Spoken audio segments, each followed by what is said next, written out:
제일 최근 기억에 남는 식사는 누구와 무엇을 먹었던 식사이십니까? 오늘 본문에서 예수님은 제자들과 6월절 만찬, 6월절 식사를 하기를 원하셨습니다. 오늘 15절에 보시면 6월절 식사하기를 원하고 원했다. 같은 단어가, 원했다는 단어가 두 번이나 반복되었습니다.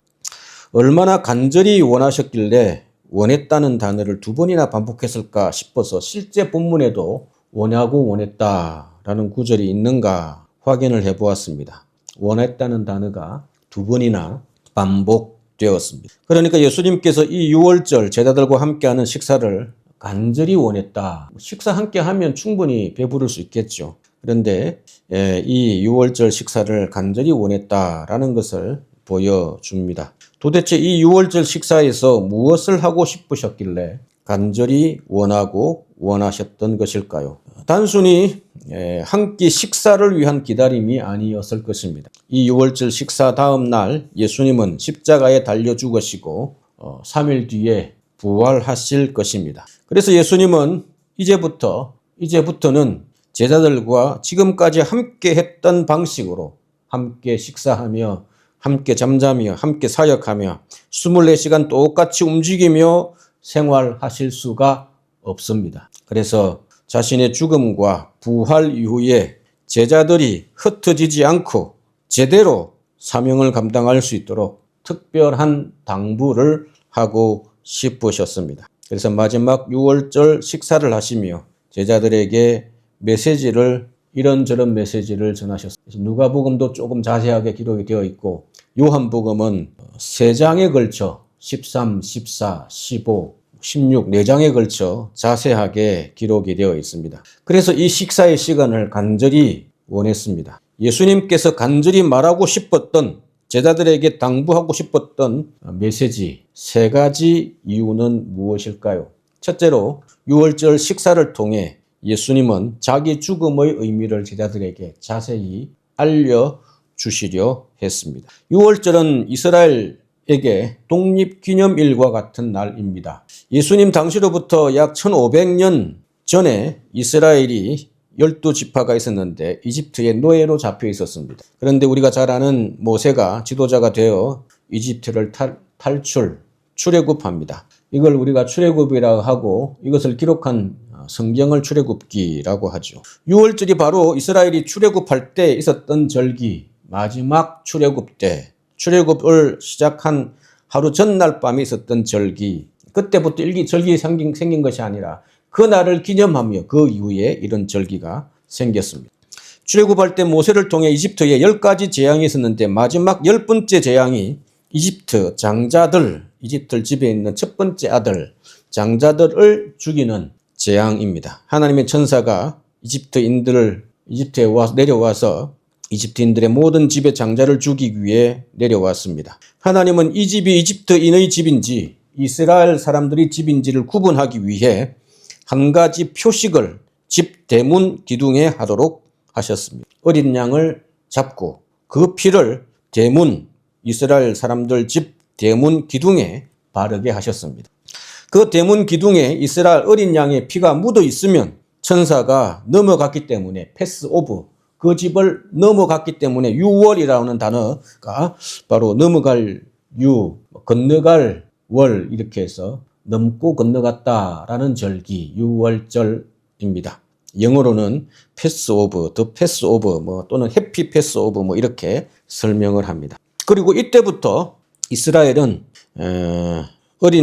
그때 죽였던 어린 양의 고기와 발효에 들어가는 그런 이스트가 들어가지 않은 발효되지 않은 빵, 무교병을 구워 먹으며 6월절을 지키는 절기가 시작이 됩니다. 이것이 6월절의 유래입니다. 이 6월절 날 예수님은 자기 자신도 죽게 될 것을 알고 계셨습니다. 그래서 6월절 식사를 하시며 자기 죽음의 의미를 제자들에게 알려주고 싶었습니다. 오늘 19절, 20절이죠. 또 떡을 가져 감사기도 하시고 이 떡은 사실 떡이 아니고 우리가 하는 쌀로 말랑말랑하게 하는 그런 떡이 아니라 딱딱한 발효가 되지 않은, 이스트가 되지 않은 딱딱한 빵. 이거 먹고 바로 다음날 가야 되기 때문에 뭐 발효시키려면 뭐 따뜻하게 보관을 해서 부풀려서 해야 되는데 그런 부드러운 빵이 되죠. 그런데 이스트가 들어가지 않은 딱딱한 무교병이라고 합니다. 유교병이 아니고 무교병입니다. 이 빵을 가지고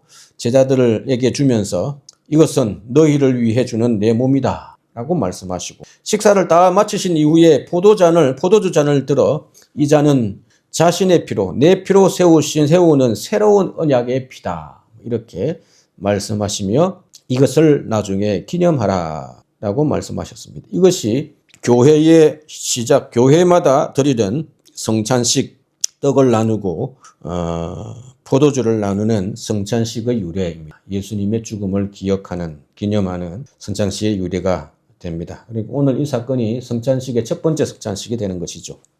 본문의 성찬식의 중요한 의미가 있는데 이 성찬식의 의미는 성경에 여러 곳에 많이 나와 있지만 본문에 나와 있는 중요한 의미가 한 단어가 있습니다. 오늘 20절에 내 피로 세우는 새 언약이다 라는 것이 예수님의 죽으심의 의미입니다. 20절에 새 언약이란 단어는 무엇입니까? 옛 언약이 있다는 것이죠. 옛 언약이 그러면 무엇입니까? 모세를 통해 주었던 시내산 언약, 율법, 십계명 이 세 가지 전체를 아우러서 시내산 언약, 옛 언약이라고 합니다. 옛날에 이스라엘 백성들에게 주셨던 언약입니다. 하나님과 출애굽한 백성들이 시내산에서 맺은 언약을 옛 언약이라 합니다. 하나님은 이스라엘과 옛 언약을 맺으면서 이 언약을 잘 지키고 나와 함께 건강한 나라를 만들어가자, 하나님의 백성이 되라 라고 이스라엘 백성들에게 약속을 주셨는데, 언약을 맺었는데 우리가 잘 아는 것처럼 이스라엘 백성들은 이 옛 언약을 잘 지켰습니까? 지키지 못했습니다. 지킨다고는 했지만 온전히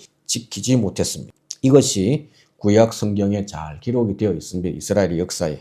그렇다면 예수님께서 자기 피로 새로운 언약을 세우신다 하는 것은 무엇입니까? 옛 언약이 온전히 이스라엘 백성들이 지키지 못하여 효과가 없으므로 새로운 언약을 맺음으로 새로운 구원의 길, 하나님 앞에서 자신을 회복하는 길이 열리게 만드셨다라는 뜻입니다. 이게 진짜 예수님께서 제자들과 식사하시고 싶으셨던 메시지입니다. 내일 십자가에 자신이 달려 죽게 될 것인데 이렇게 흘리는 내 피로 새로운 언약을 하나님과 맺고자 하신 것입니다. 그것을 잘 설명하기 위한 것입니다. 자신의 죽음과 부활로 옛 언약의 시대는 마감되고 새로운 언약의 시대가 시작된다라는 것을 알려주고 싶었습니다. 새로운 언약이란 무엇입니까? 예수님께서 십자가에서 흘리신 예수님의 피로 하나님께 불순종했던 관계가 회복되어지고 우리의 죄 문제가 해결되는,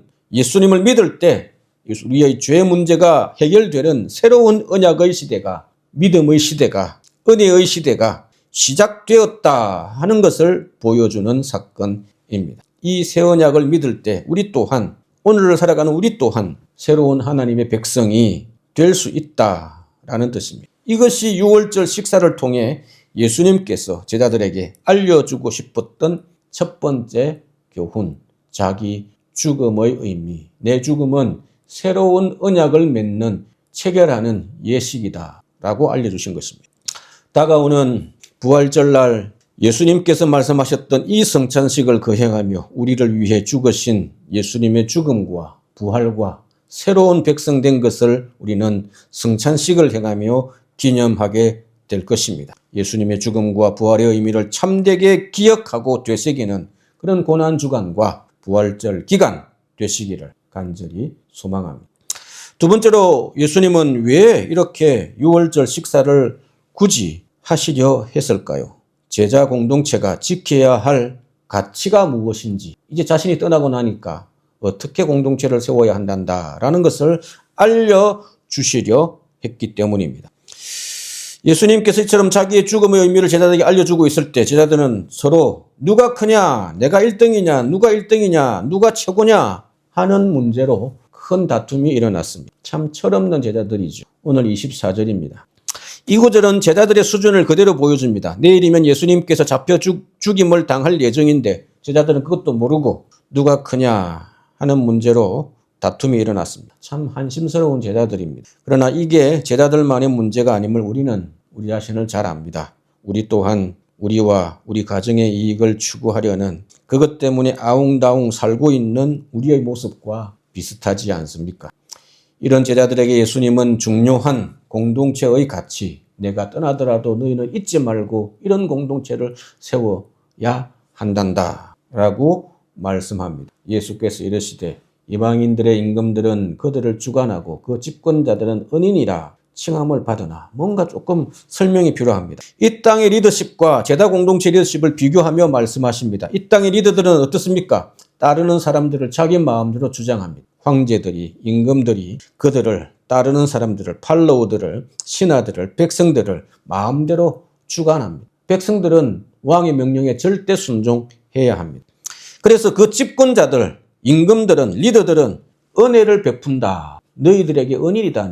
내가 긍휼을 베푸는 거다. 라는 특권의식을 가지고 있는 것입니다. 그래서 이 땅의 리더들은 스스로 자기 권한으로 아래 사람들을 부리고 그들에게 은혜를 베푸는 것이다. 잘해주는 것은, 사랑을 베푸는 것은 은혜를 베푸는 것이다. 라고 여기는 경향이 이 세상엔 있습니다. 그걸 똑같이 이야기합니다. 이걸 오늘 요즘 말로 이야기하면 권력자들의 권의식이라 할 수 있습니다. 이것이 이 땅의 리더십의 본질입니다. 그래서 누구나 그 위에 최고의 자리에 올라가려고 경쟁하고 싸웁니다. 제자들의 모습도 비슷하죠. 그러나 예수님은 제자 공동체는 그렇지 않아야 한다 라고 말씀합니다. 26절이죠. 너희는 그렇지 않을지니 너희 중에 큰 자는 젊은 자와 같고, 이 젊은이란 단어는 어리다, 아이와 같다라는 것이고, 다스리는 자는 섬기는 자와 같이 되어야 한다라고 말씀합니다. 무슨 뜻입니까? 제자 공동체는 세상의 조직과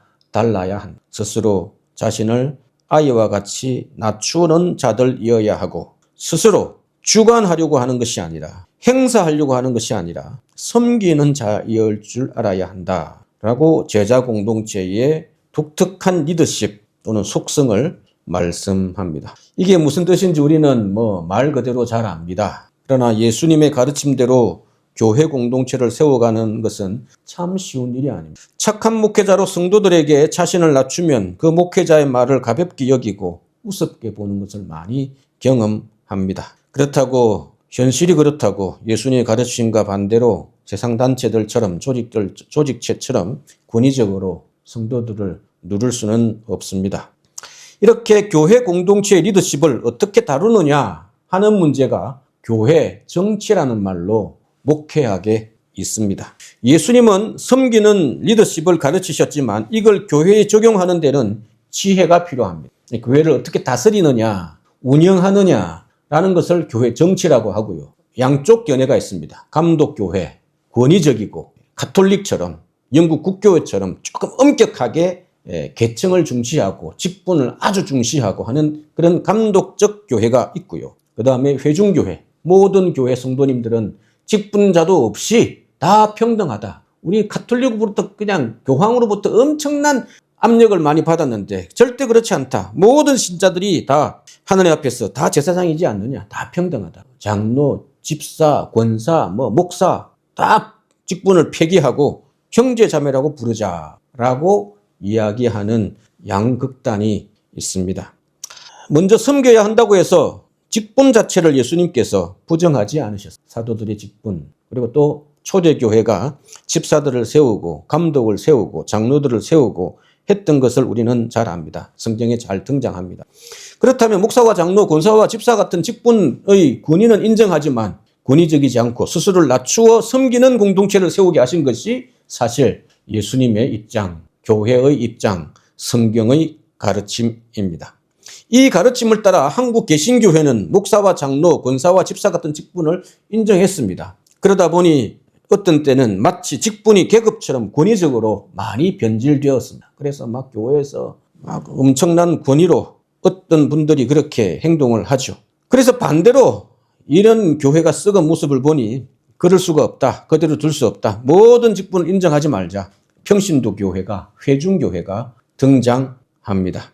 서로 형제자매라고 부르면서 평등한 교회를 세우자라고 합니다. 이게 교회 직분의 교회 정치에 있어서 양쪽 극단, 직분을 절대적으로 존중하고 권위를 주고 인정하는 경향이 교회의 모습이 있고, 이게 안 좋으니까, 이게 누구에게 권력처럼 여겨지니까, 계급처럼 여겨지니까 직분 없이 우리 평신도 교회를 하자, 형제자매라고 부르자, 이렇게 양쪽 극단이 되었습니다. 한쪽은 직분을 계급처럼 여기고 한쪽은 직분 자체를 인정하지 않았습니다. 둘 다 성경적이지 않습니다. 그래서 이 문제를 해결하기 위해서 많은 시도가 있었습니다. 그 중에 하나가 직분을 인정하되 임기제를 도입하자. 그럼 되지 않을 거 아니냐. 영원히 하지 않으니, 독재를 하지 않으니 겸손하게 잘 섬길 수 있을 것이다. 임기제를 도입하고 그것들을 정관에 넣어서 독재를, 직분의 계급화를 막으려 했습니다. 뭐 저희 얘기가 아니라 한국 교회 전체의 얘기입니다. 교회의 흐름이, 교회 정치의 흐름이 이렇게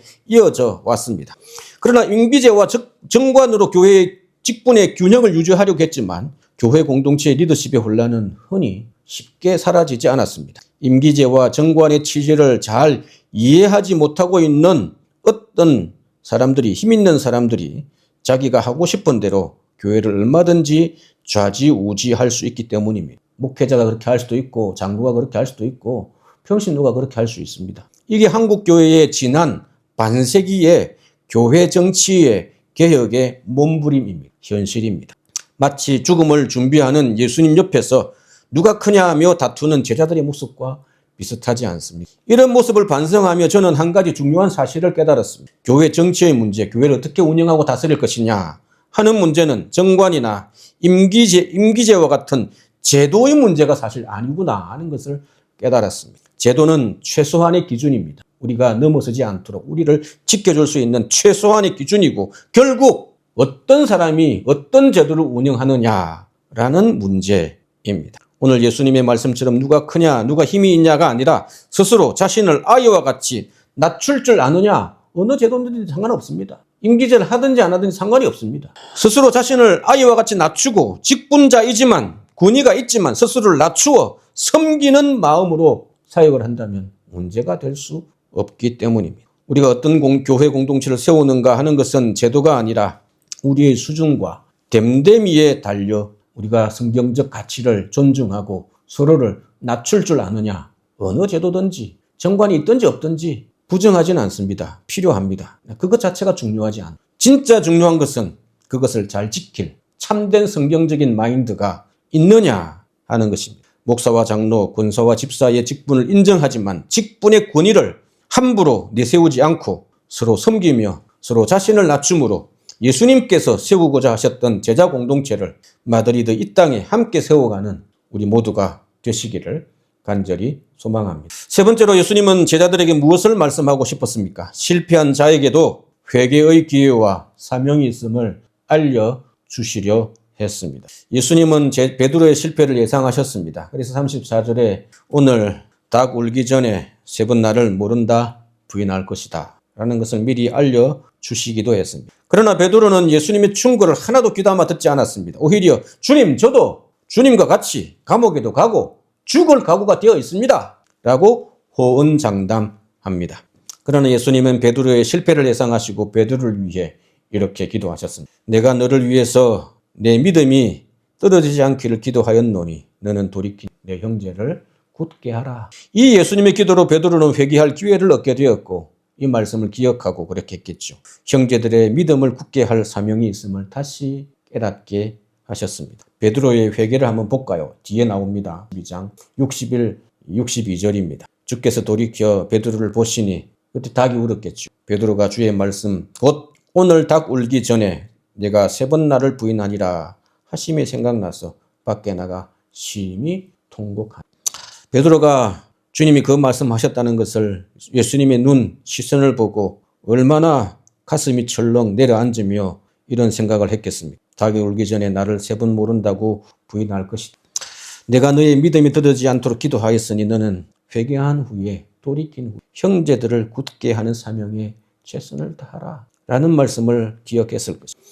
이것이 베드로를 향한 예수님의 마음이며 우리를 향한 예수님의 마음이기도 합니다. 혹 신앙생활을 하시면서 가정에서 직장에서 교회에서 실수하거나 실패한 적이 있으십니까? 그런 경험들이 있을 것입니다. 우리의 믿음이 떨어지지 않도록 예수님께서 기도하시고 있습니다. 우리가 생명을 포기하지 않도록 우리 주변에 하나님의 사람들을 통해 격려하시고 있습니다. 그러니 혹 역병 속에 있다고 낙심하지 마십시오.